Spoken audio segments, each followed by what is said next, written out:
Distinguish between intermolecular and intramolecular forces. Intermolecular forces, IMFs, are the attractive forces that exist between individual molecules, such as London dispersion forces. These forces govern physical macroproperties like phase states, solid, liquid, gas, boiling points, and vapor pressures. Intramolecular forces are the covalent chemical bonds within a single molecule, like the ClCl or Br-Br single covalent bonds, that hold the individual atoms together.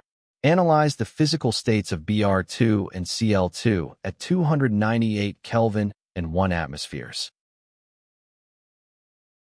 Bromine, Br2, is a liquid, meaning its molecules are held closely together in a condensed phase. Chlorine, Cl2, is a gas, meaning its molecules have completely overcome their mutual attractions and are free to move far apart from one another. Compare the strength of their intermolecular forces, because it requires more thermal energy, higher temperature, to disrupt the attractions holding bromine molecules together in the liquid phase compared to chlorine, which is already a gas. The intermolecular forces among Br2 molecules must be stronger than those among Cl2 molecules.